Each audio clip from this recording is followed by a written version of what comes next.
Hello, hello, hello. Welcome to the bilingual show, The Gloria.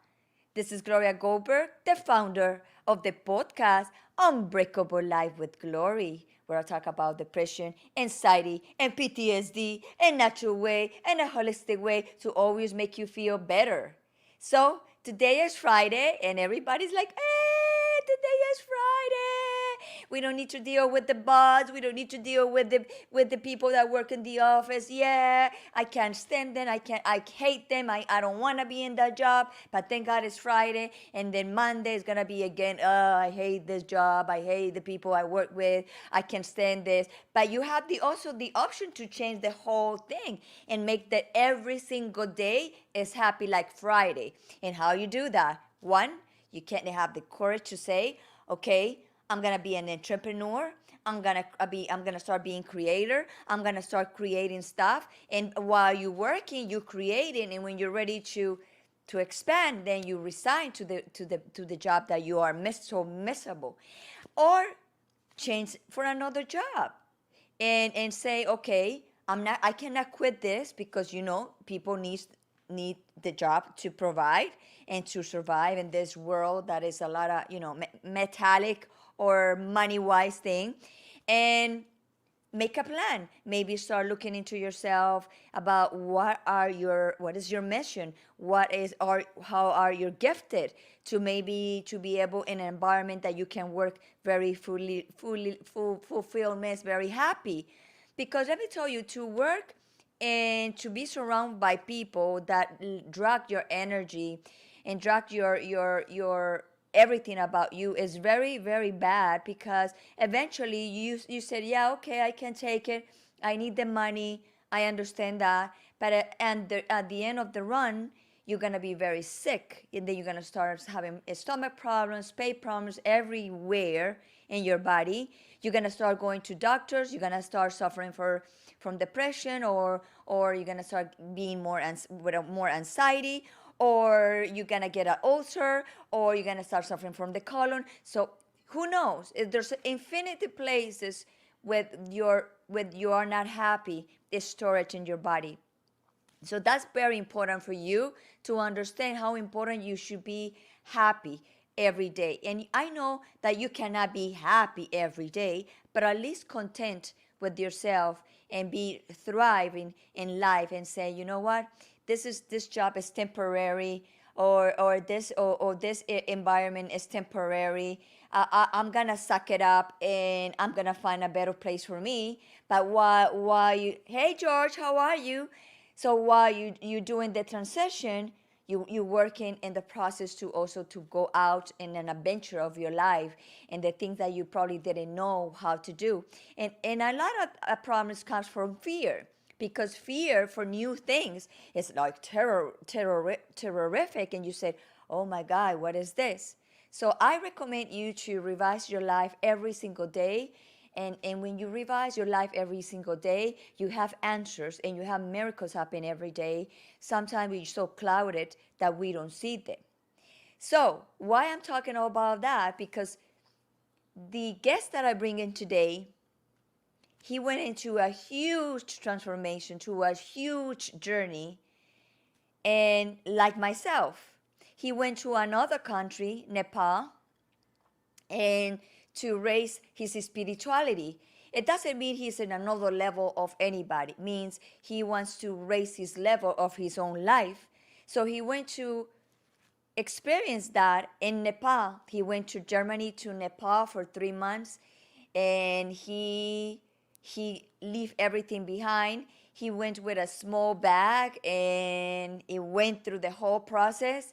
And so I'm so curious to know what happens to him, because I know a lot of people right now, they want to do transitions, they want to do transformations, they want to change lives, but the fear doesn't let them move forward. In my case, I live in the States, temporary. I was living in the States, and now I'm living here in Costa Rica. How long? I don't know. But in the transition of being in there and to coming here, I have fears. I have anxiety. I have worries. I was like all kind of emotions. I cry. I was mad. I was happy. All kind of emotions. But not once you make the decision that you're gonna thrive, that you're gonna go through, you're gonna do it, whatever's gonna encounter in your life, then you will see that you became more powerful with your life. So my guest today, he's Julian Polzin. He's one of my spiritual coach. I would say he's my main spiritual coach because I have a lot of masters. Because when you are in life, everybody's a master, even the bad ones.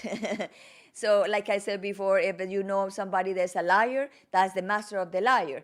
If you see a master that if a person is very moody, well, that's the master of the moody. So that means don't be moody. That means don't be a liar. And if there's like all kind of masters, good ones and bad ones. I would not say good. I would not say bad or good ones because there's not good or bad. It depends of your perception of life that you decide what is good or bad. Because like millionaire years ago or years ago, hundreds of years ago, we having all these kind of personalities that for society are very, very bad. But for them, their mentality that they have, they don't think they was doing a bad thing. And it's hard to hear that because we are used to categorize people. There's a person, there's a bad person, there's a good person, there's a bad person. But we don't have to. We have to understand that everybody have a different world, and everybody think different, and everybody see different. It's like I hear one story that they put an elephant in front of three people, and they fold the eyes of those three people. So they fold the eyes and they ask the first one touch the tail of the elephant, and he was talking the tail of the elephant, and he thought it was like a rope from a tree. And the second one thought he was touching the stomach or the trunk of the elephant, and he said, "Well, it's warm, but I think this is like like a tree, a big tree, but it's warm." He didn't know. And the other person that have, I don't know what is the name of the trump, I would say the trump of the elephant, he was talking that, and he said, "Oh, this is like a hose when you water with the thing that you water the water." And he was like that. So when they opened their eyes, they realized there was an elephant, nothing even close of what they describe with their hands. So you have to be careful because everybody have a different world, a different concept of life, and we need to hear that, and that's the way we learn. Because imagine if everybody had the same world, what a boring world we have. So we need to have all the bad one and the good one, the yin and yang, and the energies, the good energy, the bad energies to balance all that. So, no further ado, I want to bring Julian Polzin right now. He's a psychotherapist. He's an energy healer. He's a spiritual teacher. So let's welcome him right now to the bilingual show, The Gloria.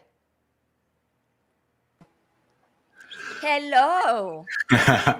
Thank you for having me, Gloria. What an intro that was. You covered so much ground. In 5 minutes.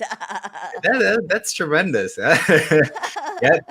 So many aspects that you spoke about that are so important in the spiritual process. The overcoming of perspective, the overcoming of duality, of beliefs in good and evil. No?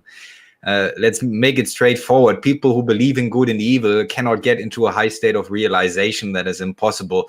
You need to understand that every perspective is relative, that it is a universe in its own, that any being, even those that some would perceive as evil from their perspective, they act reasonably. They perceive themselves as reasonable. Yes. Compassion doesn't make a difference between what you consider dark or what you consider light. Compassion doesn't divide the same way love doesn't divide and the heart doesn't divide. There is no exclusivity in love. There is no, I only love this and this I do not love. This is the love of the ego. This is not the love of the divine. Exactly. So the divine loves everything.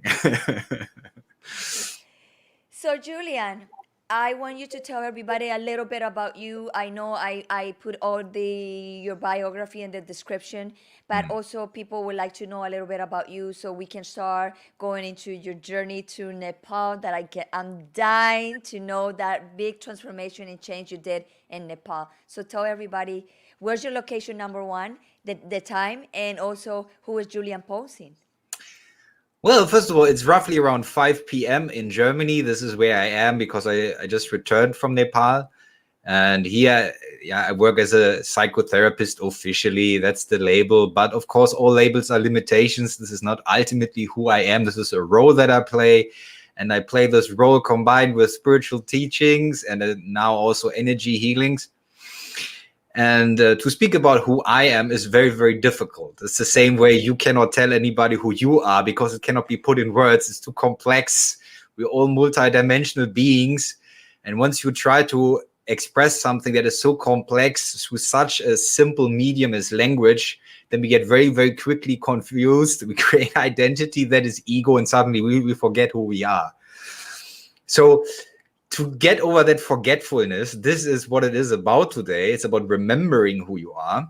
And the more I remember who I am, the more complicated it gets. It gets so complicated that if I would try to tell it as a coherent story, I would struggle tremendously.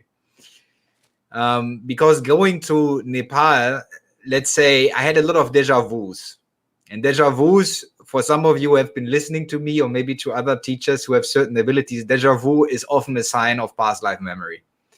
That means that you have been before to a place already and you're going through the motions, you're recollecting the memory by getting in touch with the energy of the place because the place remembers you also.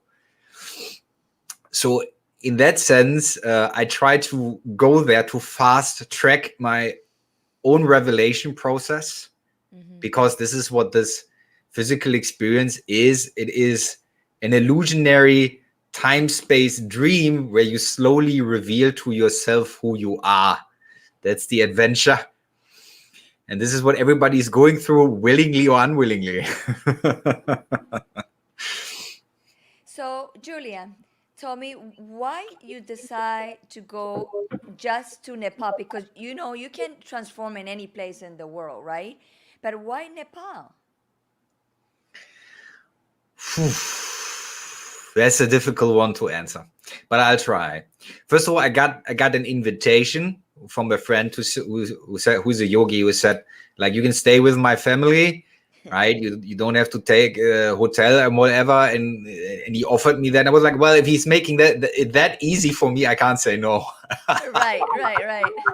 This was the human level. But on a different level, I had a strong sense from spirit that I had to go there. And usually when something psychically speaks to me and says, I got to go there, well, let's say that way, I have lived a level of practice where no matter what my mind says, I'll do it. Yeah, no matter if there's fear rising, if there's ego babbling, if there's a story in the mind, if I have a sense I need to be somewhere, I don't care if I lose, let's say, all the things that I own, I will do it. Because I cannot live with not knowing. I'm not designed that way. Yeah, there's a curiosity in me that is relentless, and it will not allow me to be complacent and to be comfortable.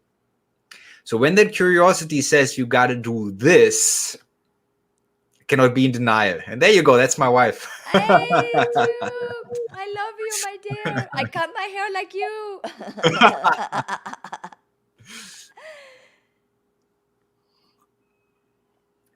So in that sense, let me try to explain it to you this way. You said transformation can happen anywhere. That is correct. Right. It's not dependent on the place. It's dependent on how deeply can you allow that you enter a meditative state where you start downloading your soul memory into your nervous system. But sometimes places can be a catalyst that they speed the process up for you. So, for example, when you have been in certain places already in other lifetimes and the places remember you, I give you one example. There was a river I was washing myself in. It was a mountain river. And once I got in touch with the water, I had a flashback where I saw myself as a Tibetan monk walking down to the water and collecting river with a big tone-like vase type of thing. And those flashbacks, let's say, they happened when I went into famous temples, for example. I would meditate there.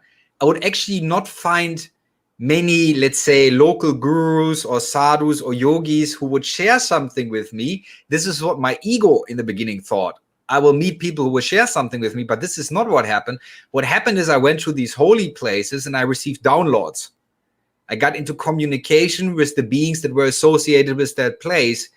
And it didn't matter if it was a Buddhist place, if it was a Hindu place, because they're all divine. And they have a memory that is thousands of years old. And when at some point you develop a psychic sense through practice, you can simply go into a place, you can tune into the energy. And in that sense, you can experience a holographic reality in which those beings who are associated with this place can communicate with you in visions or share energy with you or make you remember something or teach you a certain practice. So all the teachers that I met weren't physical teachers. All the teaching was non-physical.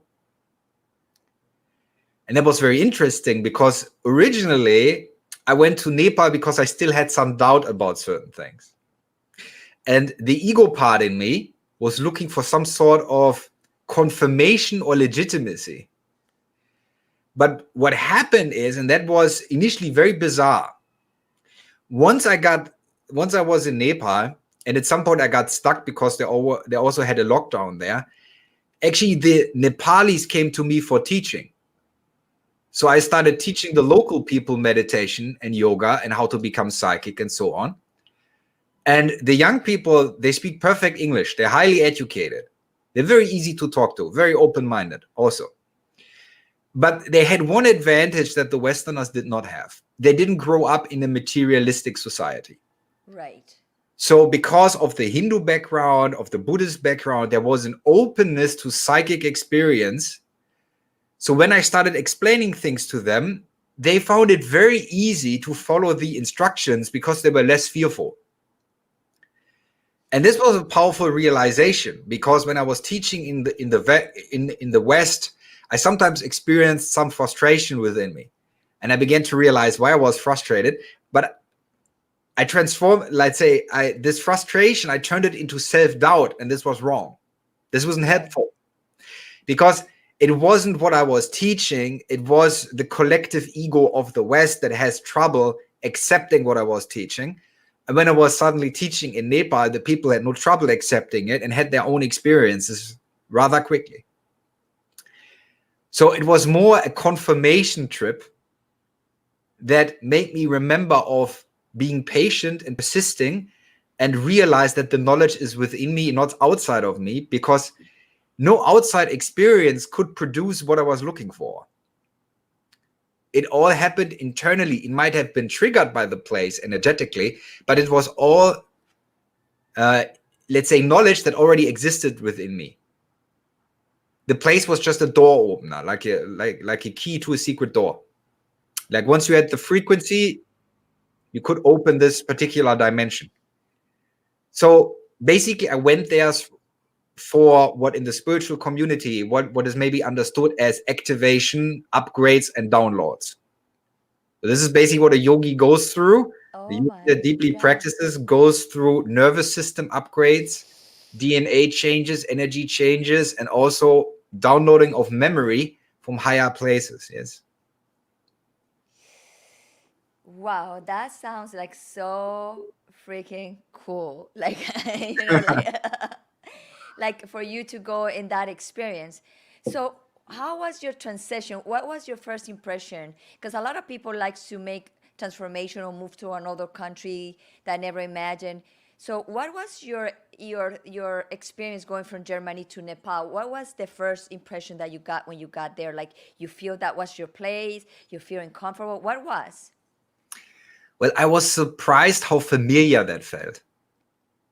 Even big groups of people didn't really disturb me in any way. See There what? we go. There you go. That's our friend from Nepal. That's Yogi Gautam, who I stayed with for a while. We also traveled together and can speak about this a little bit. He said, "It's good, Julian. You did great. You discovered the things that is what I told you before you come here. Thank you for coming to Nepal. And I knew before you must be in German." All right. Well, in a way, it was very familiar. The people, the energy, the place. So to describe it a little bit like this, your soul might remember things, but your current personality is new to the experience.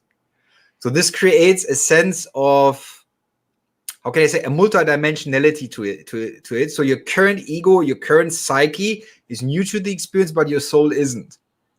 So you get information input from several levels. Like your current psychology might be challenged, but your soul is like, this is home. I've been here before. I know how this Yes, works. it is. It's very familiar. So despite it being, for example, a very noisy place, a very dusty place, and depending on where you are in Nepal, there are different levels of comfort, of course. Like when you go to the countryside, it's very dirty. The people are very poor, but they're super loving. And this is what felt very familiar, is that they're more heart-centered. They're less in the mind. So if you go there as a foreigner, and you will always find someone who speaks English, you will be surprised how curious they are, how friendly they are. Even the poorest people, they will share food with you. They'll let you sleep in their house. They will try to do everything to make you feel comfortable. And they have a great, great sense of community. And this is something that we're missing in the West, because in the West, everything is corporations. Everything is very detached from our experience. You don't know where your food comes from. It comes from some big company. But there in Nepal, you go out in the street, someone is on a bike, is carrying bananas, is yelling, who wants bananas? Who wants bananas? So basically, everything is regional and there. Everything is more in touch with the land, with the nature, because you know where the food comes from. There are mostly small businesses. There are not many big businesses. So it feels much more organic and direct and relatable, less technological, less distanced, less dissociated. And this is why you feel the people have a different sense of caring. Even, of course, there are conservative places that might have to do with a conservative Hindu upbringing. The beautiful thing is that they have an openness and a curiosity towards not only foreigners, but people in general, and they're very, very helpful. Yeah, when you get lost, there will always be someone who says, hey, you can jump on my scooter. I'm going to get you there and there. You need some paperwork done. I know who to talk to. So this was a little bit overwhelming, because in Germany, I'm used to do all my stuff by myself. Right. And suddenly people were doing things for me all the time. And then I realized there's a piece of ego in me that needs to learn to let go of control. Because the people are lovely, the people are trustworthy. You can let them take care of you. You can let them guide you. You can let them bring you to places. And once I accepted that, it became quite relaxed. Of course. Of course. And you know, it's very, what you said is true, because I was reading a book, and the book was talking about a guy who did a journey, like going to different places in the world, and he went to 51 countries. And he said the country that he loved the most, you're gonna be surprised, it was Germany. And he explained that because in Germany, they, whatever they want to say, they say it to you just blunt. They don't pretend anything. So he Well, yeah. said he said he said he loved that, because in the other countries they will say, oh, like they're nice to you, but in the back of you they're criticizing you or stabbing you. In Germany, he said he loved it. He stayed there for a month, and he went out with a girl, and the girl right away in the first date, she said blah blah blah, blah whatever she have in her mind.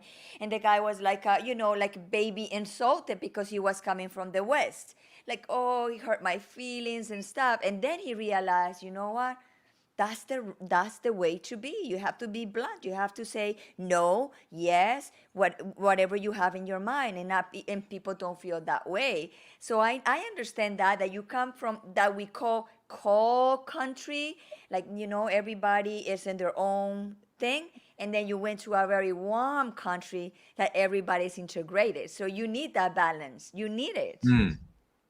Yeah, that is very important that you speak about balance right now, no? Because when you go to different cultures, you see that they are developed in certain ways, in other ways they're not developed. But Exactly. I include the West here. I want to make this very clear. The West, in some ways, is not very developed. When it comes to intuitive understanding, when it comes to spiritual understanding, the West is not developed. And I kind of needed the experience of going to the East because in a way, it's bizarre that there is this white German guy who walks into a temple and is having deep spiritual experiences, where I went to, for example, a Kali temple in Gurkha, and I entered a trance state in front of the priestess that was there, and they were surprised. Why does it happen to a Westerner? Why does it happen to a white person? But at the same time, it was loving because they let that happen. Yeah, they let me into places where usually people were not allowed to go in, because they felt something about the energy that I brought, or the energy that carried me to that place, and they had the openness to say, okay, let him do his thing. And they were very respectful. If I would go to a temple and meditate, nobody would disturb me. Nobody would disrupt me. People wouldn't speak mean things. People wouldn't take pictures. Sometimes kids got curious. Of course, kids are very playful. They might sometimes be a little bit naughty. But there are those experiences that lead to a deep spiritual teachings that's very hard to explain. If I speak about one of the most powerful experiences that I had, and that's one that initially might not appear very magical, but it touched me deeply. I remember I was in a part of what's called Bhaktapur. That's a part of Kathmandu, and they have a famous square. It's called Durbar Square, where there are a lot of old temples and palaces and so on. And there is a Krishna temple, like a shrine devoted to Krishna. It's a very beautiful piece of art with an ancient history. And I was waiting there for a friend. I was meditating, under the roof there in the shadow. And there were some kids coming. They were pretty cheeky. They tried to disturb my meditation, which is very cute.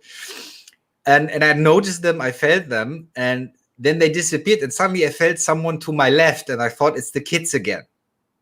So as a joke, I suddenly turn around and try to scare the kids. And then I see it's a little boy that has nothing to do with those kids. And I immediately felt a little bit sorry because I didn't want to scare him. But he's not fearful at all. He does not speak any language that we could share. He looks very poor, very dirty. Yeah, he was collecting some money bills that I could see he was carrying in his hand. So I thought he was begging.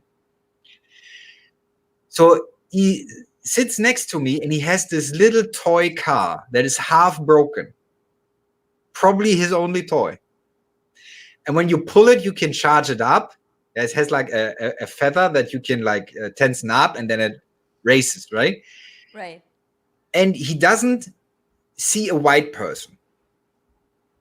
He doesn't see someone that is different from him. It doesn't even occur in his mind. You see, he, as a poor little kid in Nepal, very dirty, barely has money, shares his one toy with me. He charges that up and he lets that toy race into my direction. I charge it up and it races back to him. It was very hard in that moment not to start crying, because that little kid had no prejudice, no bias. It only saw another self. He saw no difference between us. He didn't see there's a white man who is maybe 20 years older than him or 30 years older than him. That's not what he saw. He didn't see a stranger. He didn't see a different level of society. None of that he saw. He just saw there's another self, and I want to share my joy and my toy with that other self.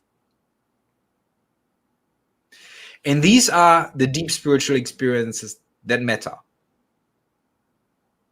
Because divide didn't happen in the mind of this kid. It wasn't possible. He was only acting from heart. Yeah. He didn't see me as anyone to get money from or food. So he didn't see my appearance. What he saw was, on a deeper level, himself. And I saw myself in him. It's the same self. And there's recognition of the same self. This is the deepest level of understanding.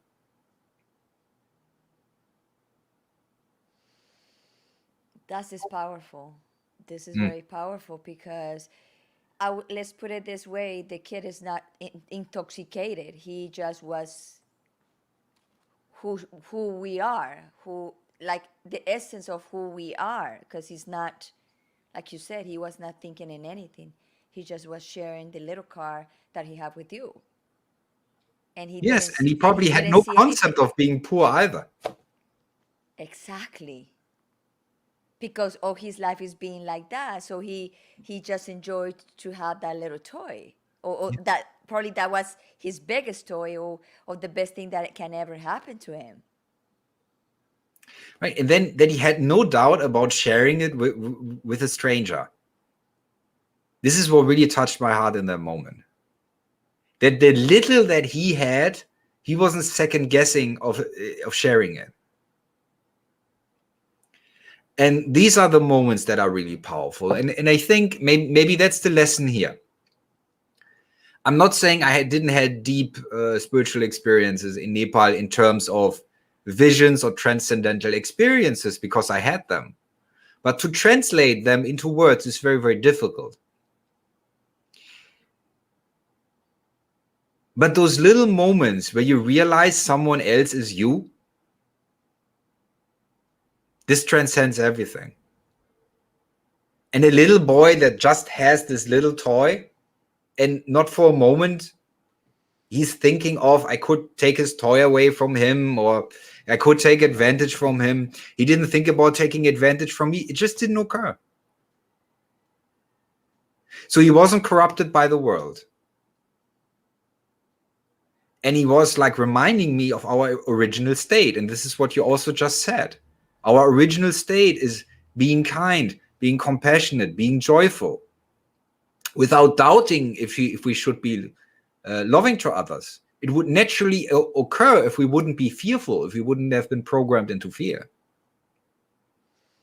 And that fear is very, very like into us, like inground, in all of us. So Yogi say people don't need medication because even I think he means psychiatry. okay, psychiatry will never know what's going in people, so they make people more confused. There can be loss of experience happening in spiritual life. Just reading psychiatrics books, they can't know what is the true. Well, that's of course is that is a factor of practice. No? Intellectual study does not lead to profound understanding. Exactly. Only, let's say, when you get past the mind, when you get past the intellect, and intuition arises. And intellect and intuition is the difference between, let's say, a computer that works with ones and zeros and a quantum computer. Mm-hmm. And when you use a quantum computer, it's much more complex and much more intelligent than something that uses ones and zeros. So when we use the intellect, we are in ones and zeros territory, in black and white, hot and cold, in duality territory, in ego territory. But also, I would say not to underestimate the psychology of the West, because this is something I've also come to appreciate through being in the East. That when I started talking to people, and some of them, let's say we created a little meditation group in a guest house, and people came to meditate, and I was teaching a little bit of yoga, a little bit of meditation. We're speaking about spiritual experiences. Because I was a Westerner, I used a different language. And suddenly the Nepali said to me, that is amazing, because you put our own religious teachings in words that we can understand. Because before, imagine it like this: you've been raised in South America. You probably went to the church, right? Because Of course, most of South Catholic. America is Catholic, right? Yes, Okay, so you yes, probably went to the church, and you go through certain rituals, and as yes, a child you ask the parents, why are we doing this? And they really don't know. They're just like yes. repeating it out of habit, right? My father sent me to church every Sunday, and he didn't go. And I said, "Why you send me there?" And he said, "No, because you have to go." Okay. but you don't know why. I didn't know why, because it was the repetition of the repetition of the repetition. It was nothing profound there, and Right. I can say because it was nothing profound there for me. Yeah, but this is because of misunderstanding. Ne? Exactly. So what is important here is this, that the core teachings of all religions are based on actual transcendental experience that is lost in translation. Right. So basically what happened, a lot of the Hindus, they would also go through their rituals, which they call pujas. So they go through their rituals, they sacrifice to deities, they pray, right? And there is a profound beauty in it. But when you come there, when you go there and you don't grow up in that culture, you see it with an unconditioned mind. If you don't bring your Western bias, yeah, because you didn't grow up in that culture. So you will see it a little bit like a newborn. And the reason why these cultures are very ritualistic is because in the past people couldn't read. So the way you would transmit knowledge is through ritual and painting. Yeah, or basically carving the stones on the temples. So the knowledge was kept in a metaphorical state, so the people who couldn't read and write could understand from the imagery and from the rituals. But still, if there is no authentic enlightened teacher, what happens is that the knowledge will be distorted and twisted by egoic understanding, which is, of course, which in that sense blurs the original teaching, distorts the original teaching. Right. So when I suddenly came to them and they speak high-level English, so when I spoke to them in English, using modern scientific terms for certain spiritual experience, they're like, oh, this is why this works that way. Or when I practice this, I'm having that experience. And they were amazed that it could be described with such words. Because, like you said, they don't have, not the education, they didn't teach it the way for them to understand better, like through paint and rituals. That's why they are like have a lack of understanding there. They are doing it, but sometimes they don't know. Like the same, like the example that you put on me. I went to church, but I didn't know why I went to church. Yes, because let's say once, and you see this in every tradition, once the enlightened master is dead, people start messing with the teaching. Happens everywhere, all the time. Ne? So maybe some traditions had to struggle with that less. For example, Buddhism. They made very sure that a lot of it was transmitted in its original way. Still, though, there's always the chance of distortion. And when you're looking for spiritual realization, a lot of people will first, they will instinctively, they will look for teachers. But they might get teaching from people who haven't reached a certain stage of realization yet. They receive teaching from people who have just been going through the rituals, who repeat it, but they don't know why. Exactly. Because they don't have the experience to back it up. So basically, you're being told by religious virgins, yeah, what you're supposed to do. So there might be a scholar, for example, in India, who has read everything about samadhi, but never had the samadhi experience. How can he teach you? He can't. Ultimately, it's not teachable, but that's even a deeper understanding. So what I'm trying to say is this: we have a lot of rituals in our cultures, but when we don't have the direct spiritual insight, the direct spiritual experience, we do not understand what the rituals represent, and we're unaware of what of the rituals is distortion and false teaching and what is true teaching. When I say true teaching, well, what do I mean? Teaching that leads to actual transcendental experience. What is baggage? What do we not need? Right? And what leads to direct spiritual insight? And coming there was a little bit of a confirmation trip. Because now I was speaking to Nepalis about my own spiritual experience in modern English from someone who grew up in the West, and they were understanding me. That blew my mind. They're like, yeah, I get that. right? And the young people, the young people in Nepal said the problem is that the older people are not teaching them. And That why the is that? gurus, the sadhus, they're not really transmitting the knowledge. And I think it might have to do with some conservative inhibition. There are old ideas of keeping certain knowledge secret. But I think we're past that. We are But you, past that understanding. but maybe because in their mind they have the thought that each person have to find their own way, the same way they found their own way to be where they are. I think there's a hesitancy to teach, a hesitancy for some reason. And maybe it has to do with this Asian attitude of people got to prove themselves. Right? Someone got to clean the yard for a few years before you actually tell them something. Yeah. Someone got to paint the temple walls before you teach them something. And I don't believe in that. No, And this because is something. we need that that information for the generations to leave behind. Yes. And I think a lot of information gets lost because of the hesitancy of certain yogis to share the information directly, because they're too conservative, they're too afraid to share. And sometimes it might even be spiritual ego, it might be competitiveness. If I share that knowledge, well, I don't have uniquely that knowledge anymore. And this is something that I've started to love in the West, because in the West we're kind of open source about spiritual experience. Different spiritual teachers, mystics, scientists, they just meet, they have a chat, yeah, gloves are off, they have a chat about everything. There is no hesitancy. And this is what I love, this open source attitude about spirituality.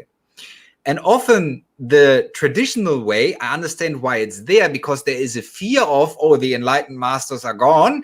If we start changing our rituals, we might lose our knowledge. I get that. So tradition isn't bad. Tradition is preserving very important knowledge. But if it stops you from transmitting transcendental experience to the next generation, then there's a loss of information.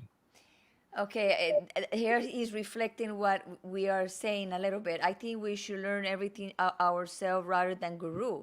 So we will understand most of the things, but some people can have guru if they can learn themselves.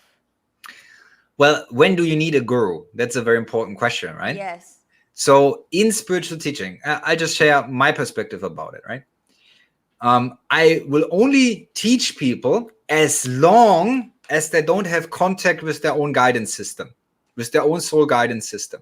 If their intuition is not awake, then they need certain techniques, methods, routes of behavior until they have their own experiences of realization, their own guidance system activates, and then they will have their own unique way back to complete self-realization.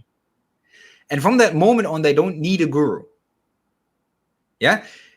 And a guru is not someone who is standing above you in a dogmatic sense. A guru is a friend who helps you to illuminate aspects of yourself that you have exiled. So basically Exactly. brings light into the darkness. This is the meaning of guru originally. It's the bringer of light who illuminates your ignorance so the ignorance may pass. But it doesn't come from dogma. It's in a way an Eastern form of spiritual psychology, where you look, where are your hidden aspects, your shadow self, where the dark energy hides, that you haven't integrated, because you need to integrate that in order to increase in energy, in order to have transcendental experience. So it's about helping you getting through the distortion, removing what is illusion, so what is truth may remain, but you will have an individual approach how you get to truth. Yeah, we're all climbing a mountain, but you might climb the mountain from a different angle. Your experience climbing up the mountain, getting to the mountain top will be different, because you might pick another side. Maybe the climate is different on that side of the mountain. Maybe the climb is more or less difficult, right? It's And raining that, too much. say again, please. Or it's raining too much. Or that. So basically, you will have your own unique way up, and this is your individualization. Because realization does not mean to lose your individuality. It means to have individuality within oneness. So realize yourself as an individual soul and as the creator at the same time without conflict. So your individual way up is the way you polish your own inner diamond, which are your aspects, of your soul intelligence. And everybody's going to do this in their own unique way and attain mastery in their own unique way. But a guru is there to find your own path. And once you're on the path, the guru can back off. Yes. He can still be there for advice. Should you get confused, you can still like give the guru a call or write him an email, because we live in modern times, and say, hey, Master so-and-so, Guru X, who, if he's nice, you will call him by his first name and not by some sort of nonsense title. And that guru can also be a lady, doesn't have to be a man. I want to make this very, very clear. And you sit down with the guru, with that light bringer, and that light bringer may help you if you experience some distortion or disturbance on the path where your own guidance system is temporarily jammed. And he helps you unjam it, or she helps you unjam it. So you get up the mountain quicker. But there is no dogma involved. That's important to understand. Yes. Rules in religious tradition are being established because someone who is deeply in the ego consciousness, who is not intuitive yet, can only operate on rules. But once they become intuitive, they need to abandon the rules. Because the rules then become a limitation. Does that make sense to you? Totally, of course. There's no rules. There should not be no Ultimately, rules. No. No rules. Maybe for organization in the street, like the red light, you cannot pass the red light just because it's just organization. But in your own life, there's no rules. Right. There should not be rules. Why?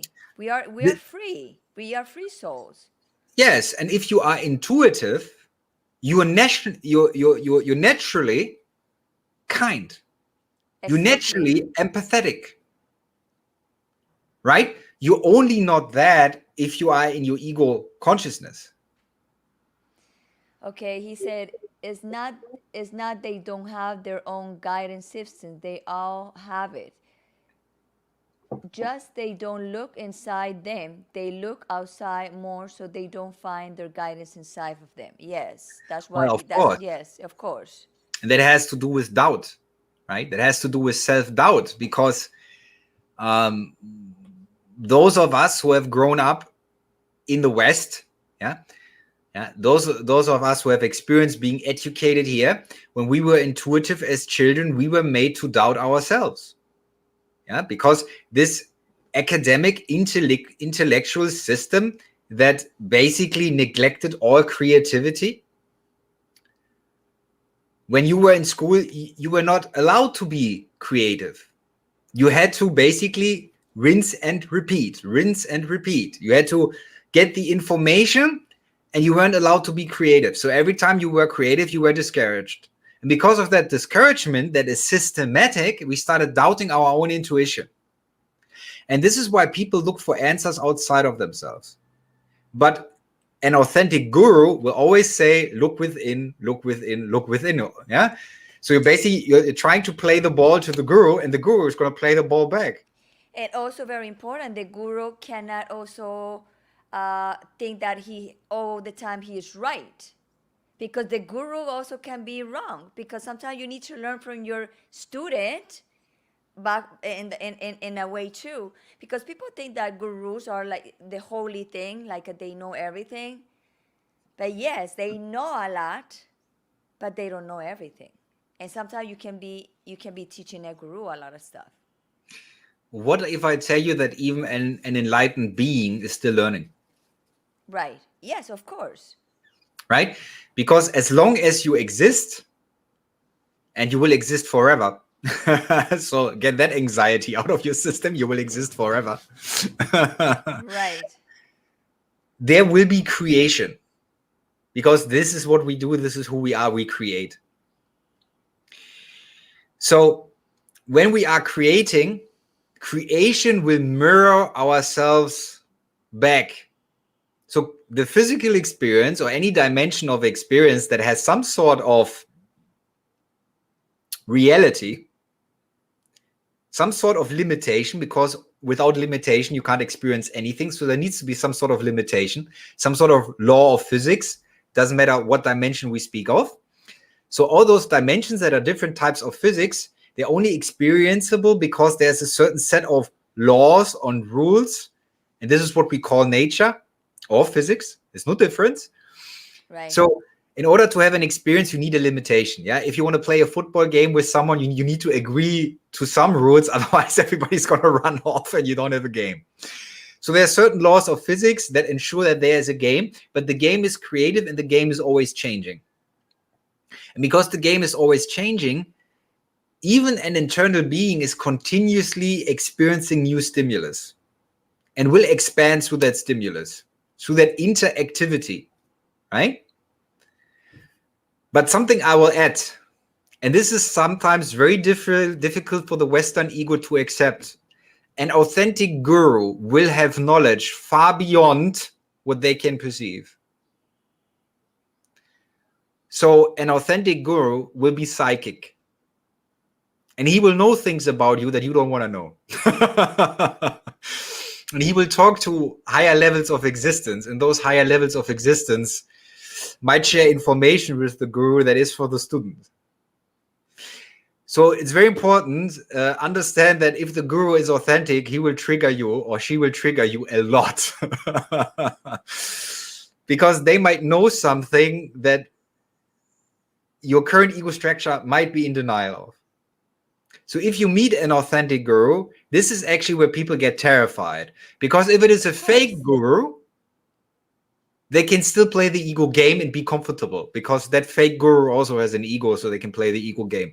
If it's an authentic guru, that doesn't work. And they just like they pamper you, and it's okay, and they get you like right there in the slow transition.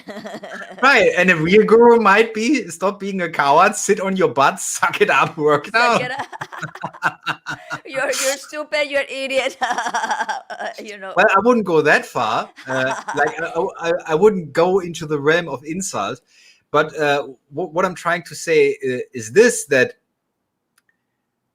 the spiritual path knows no victims. Exactly. So if you still believe to be a victim, if you still believe you're not a creator, you're not ready for enlightenment. Because searching for enlightenment means to take full responsibility for life in every aspect of life.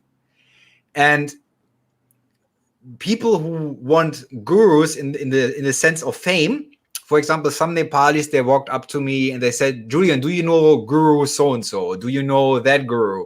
And they say, Guru so-and-so has 1 million followers. And I would usually reply, well, it's nice that he has 1 million followers. How many teachers has he produced? Exactly. There you go. Right? So yes. How many beings got enlightened under him?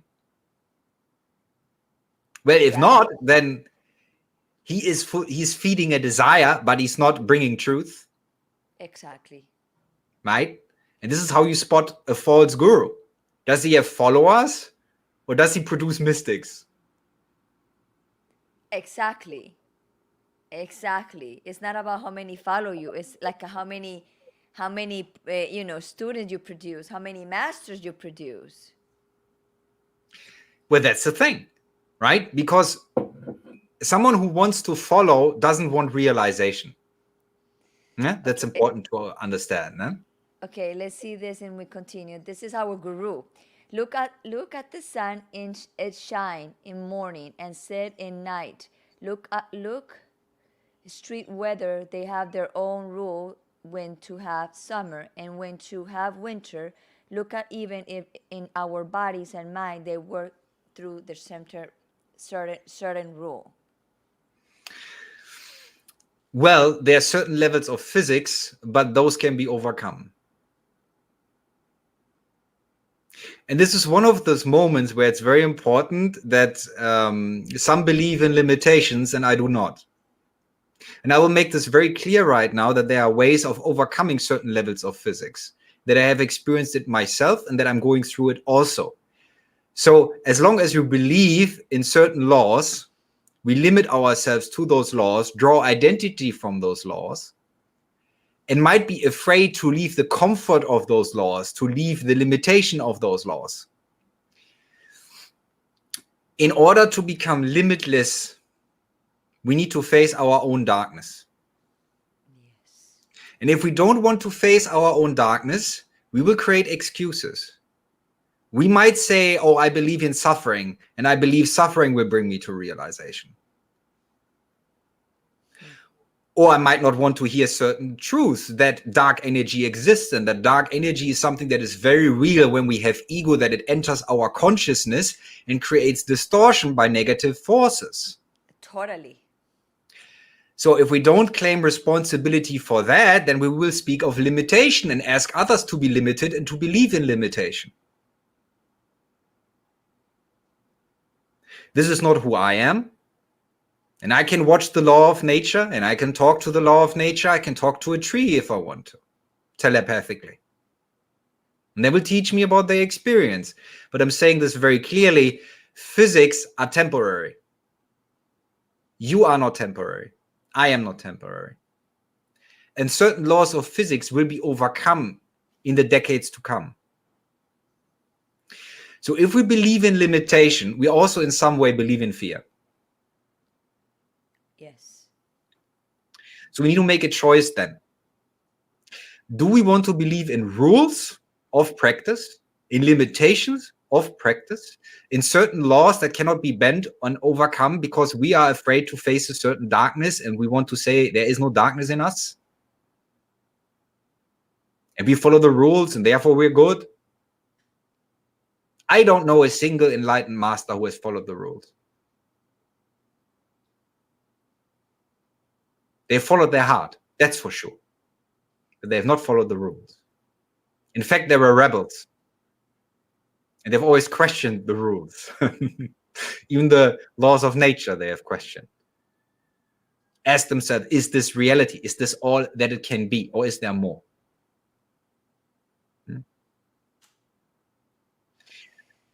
So in that sense, limitation only exists as long as we energize it, as long as we believe in it. As long as we draw identity from it.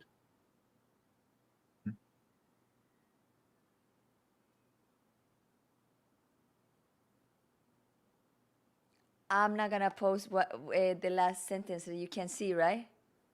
No, I'm not seeing it. No. Okay. So yeah, I don't want it to enter, close, interject in your input anymore. So he already say a lot of good stuff. So let's continue. We have 57 minutes already, but we can go another 10 minutes to go, no problem. But also I want after this to you to talk about your practice and how you can help people too. Well, right now, what type of time are we living in? It's a pivotal moment in history, isn't it? Right. So I don't help people. Okay. And I'll tell you why, because the idea of help comes from the idea of weakness or powerlessness. But you're all immortal beings. The majority of beings have forgotten that this is a fact of life. And they have forgotten how to access their energy. So I don't help people because, again, this would create the illusion that they are their egos. They are not their egos.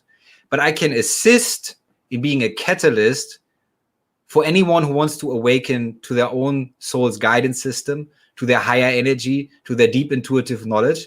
To them, I'll offer various methods of bringing that about. Sometimes it can be mediumship. Sometimes it can be channeling, that I channel higher beings if they have knowledge for someone. Sometimes it can be energy healing. Sometimes it can be the teaching of meditation or yoga. So there are many ways of assisting beings who want to increase in energy. And depending on where you're at, what your individual situation is, well, a different tool might be needed. It's the same way that a surgeon doesn't use the same tool with every situation. Of course, that would be devastating. So it's about finding the tools that work for every individual soul and to develop them. And with that, I help greatly. That's my great passion. That's my great joy to, let's say, be an external representation of, if you will, a university on a higher place of existence, to be the voice, the spokesperson for that. Okay, so in a very simple way, because a lot of people don't know, a lot of the conversation that we have, because the conversation we have is a little bit deep and profound. Doesn't mean I'm telling everybody that they don't know. It means there's some conversations get a little complicated if you are Mm. not in the spiritual path. So what you do exactly, and I know because I've been your student. So what exactly you do is help people that are in the spiritual path and want to get into alignment to achieve that a little bit more faster. That's exactly what you do. Well, yes, because that is actually what a guru is. A guru is a catalyst. A guru is not your boss. Right. Guru is a teacher that temporarily guides you on your trip into hopefully the fastest way of getting there at that moment that is available.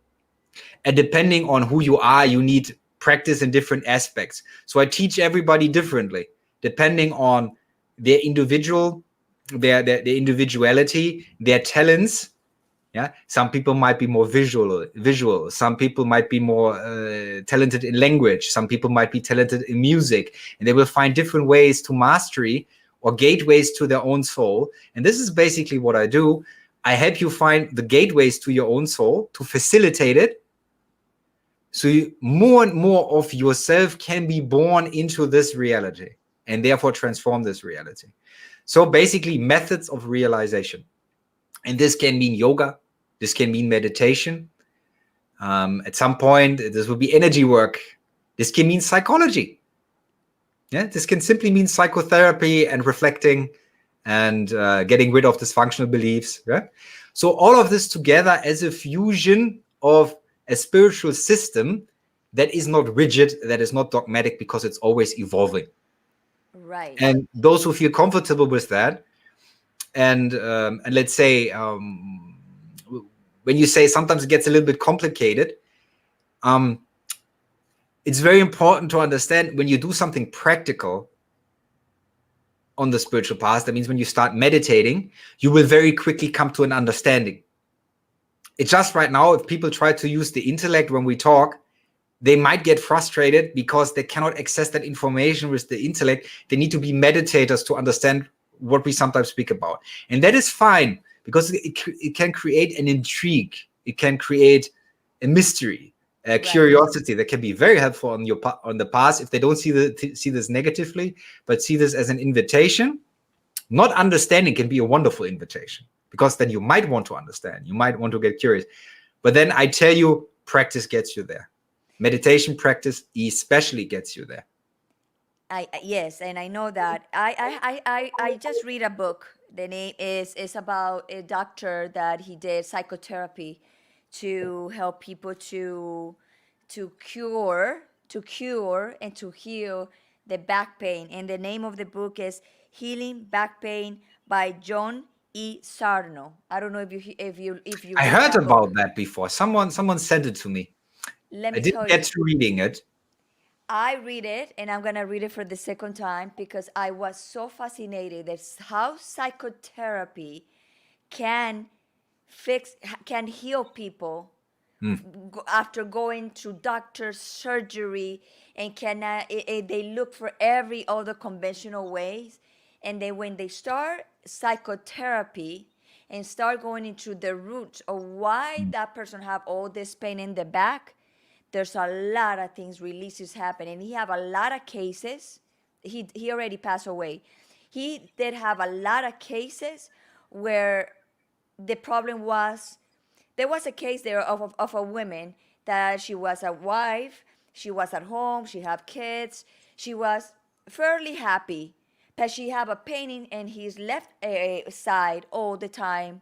It was unbearable. She went to doctors, even to surgery. So she was so much in pain that somebody referred her to this doctor, to this psychotherapist. And this psychotherapist treated her. And after the treatment of psychotherapy, she said, wow. And the problem was that when she was growing up, she grew up in an environment like where the family do her, make her to marriage, because that is the way. It was like in how things are before. Like she grew up in a family very, very conservative. So the thing that she needs to do is to marry, not to go to school, to marry, to have a husband, to have a family, to Mm. have kids. So she had a storage of outrageous anger, because people think that outrageous anger is like, she have an outrageous anger inside of her that she couldn't release it, and that's why the pain was reflecting. Mm. Once she knew that, when she accepted that and released it, her pain in her body was gone. Right. And this is exactly what happens when you do spiritual psychology, when you have a spiritual understanding of psychology, because any physical symptom, yeah, before it manifests as an illness, it will have an energetic cause on a higher level. So, for example, if you have negative beliefs and you're limiting your energy somewhat because of your negative beliefs, then you have a shadow aspect. Right. So through psychotherapy and meditation at the same time, so with the meditation, we would do the shadow work, but we also do the shadow work in a psychotherapy dialogue. And the shadow work is always about this. What soul part of yourself have you rejected because of trauma? And what negative beliefs do you have about the soul part? For example, that anger is actually not anger. It's a wish for freedom. It's a wish for freedom from dysfunctional environment. But as a child, she couldn't make that a reality because she wasn't physically capable of being as strong as the adults, so she couldn't create that reality yet. Then she had to suppress the emotion, and then it manifests in back pain. So when you understand this, then you realize the importance of shadow work, because in shadow work, what we do, and you also find this in Buddhism, in the Vipassana meditations, they do body scans, and they use the third eye at some point to scan the body. And I do something very similar. And the body scans are there to find those symptoms that have a physical manifestation. When you dive deep into them in meditation without creating resistance, the shadow aspect re-enters your consciousness. And if you're capable of lovingly integrating that shadow aspect with compassion, a split, a fragmentation in your soul is healed through fusion, and the illness disappears. And that's a spiritual psychology. And this is where the marriage of yoga and meditation and the Western psychology is tremendous, especially the work of Carl Gustav Jung about shadow integration. I cannot emphasize how important his work was to create the possibility where we could have a psychological approach in the West that is also spiritual at the same time, that gives us access to those type of aspects. And it's a form of aspectology. Now, when you understand that every time an aspect is split from the rest of the soul, it creates an illness. So when you find it through trauma therapy, so trauma integration, the illness disappears. And that's why many people, if they had physical symptoms and they go through psychotherapy, suddenly maybe they had chronic neck pain for years. Suddenly they're like, I don't know, but suddenly I'm relaxed. The pain is gone. Right? It's very powerful. It's very powerful. Okay, so where people can find you, and I put your social platforms there, Mm. Well, and your obviously website. my website. Yes. Julian-polzin.de. And in case of doubt, just Google my name. You'll find me. It's all good. And I think it's helpful to point out, in the beginning, I was quite conservative about the idea of online sessions, because like when I went through my psychotherapy education, everybody was like you got to meet the client in person, in the room, and so on. This was a little bit conservative back in the day. But nowadays, I just want to point out, I've made wonderful experiences giving online sessions. Yes. So let's embrace the modern technology. If some of you are looking for someone who has a psychological but also a spiritual approach, it's very possible. Just write me an email to make an appointment and to do counseling online. In my experience, it has been very beneficial for many beings. It's special for me. It's special for me. Okay, it has to do with shadow works. I did several shadow works over the last 2 years in my meditation, and I had healed several of my physical pains. Yes, that's true. Awesome. So yeah, so here it is. Julian, thank you so much to be in the bilingual show, The Gloria. I want you to come more time because I think we should talk more about this. I think there's a lot of need out there for people to experiment this because you need one and the other one. If you have a very good program because you being my guru, my master, my teacher, and you been helping me a lot. And part of my transformation and be me here in Costa Rica is also a lot from you and also for Gautam Upendra. He started and then you finish it. So I'm so happy for that. And thank you so much to be today in the bilingual show, The Gloria. Well, thank you again for giving me this platform, because in times of censorship, in times of truth being silenced and delusion being promoted as mainstream, it's wonderful when souls like you are brave and say, let's give an open platform to anybody. Let's listen to everybody with an open heart, because this is what the new earth will be like, where we create our own reality with a loving heart, and we will be very open-minded to many forms of soul expression. Exactly. And I'm open to that. I love all the information because every day you need that. It's like food for your soul. So you know what? Let's do it.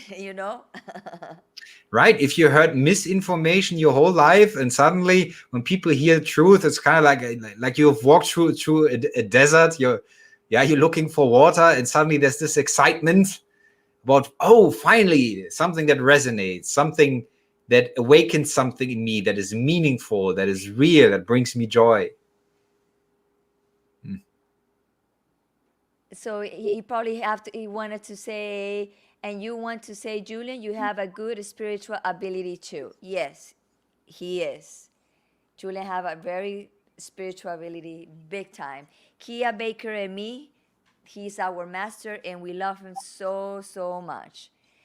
Anyway, I'm gonna put you in the green room. Anything you want to say before we wrap it up, Julian? Well, just one very, very simple thing. Right now, this year is a very important year, and it's a test for humanity.